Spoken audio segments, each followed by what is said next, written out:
Hello everyone, this is George Thomas coming to you from the capital city of Moldova, known as Chișinău, and behind me is the major cathedral in Chișinău. In fact, it's the most iconic building here in Moldova. I've come to Moldova. Why? Because there is growing concern in the region that Moldova could potentially be Russia's next target. If you were to look at a map of Moldova, it's basically to the southeastern part of Ukraine, close to Romania, and it's a very vulnerable country in essence. It's got a very small, really an insignificant army, and it would be easy pickings for the Russians.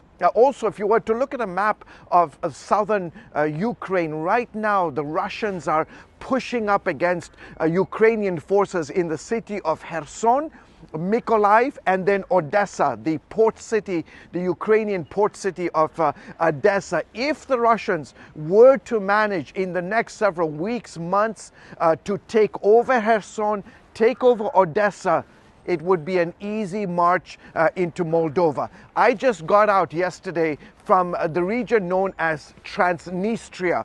This is a separatist area of Moldova to the northern part of Moldova that is very much pro-Russian. In fact, for many, many years, they've identified as Russian. Russian is the official language, and they've wanted closer ties, in essence, to be a part of Russia. And if there is a spark that could potentially ignite the Russians coming into Moldova, it would be on the issue of Transnistria and the future of Transnistria. In the last couple of weeks, the Moldovan government, in essence, one of the most liberal and Western-leaning governments since the fall of communism, has in essence indicated to Transnistria, this breakaway republic, that look, any kind of goods coming out of Transnistria, they would have to pay an import-export tax. And yes, in essence, Moldova wants to absorb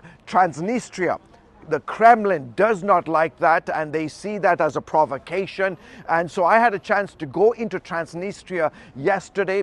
Again, went through multiple Russian checkpoints. It was kind of unnerving at times because it's, again, an American going into a Russian-controlled territory. We were able to film and get out of there safely. But I will have a report on CBN News in the next couple of days about the tensions that are growing today in Moldova, but also in Transnistria. So keep an eye out for those reports, and keep an eye out for the small, tiny country of Moldova that is today struggling and experiencing the growing tensions because of what's happening today in Ukraine, and also as a result of Moscow's invasion of Ukraine more than 2 years ago. I hope you will join me for those reports. I'm George Thomas for CBN News in Chișinău, Moldova.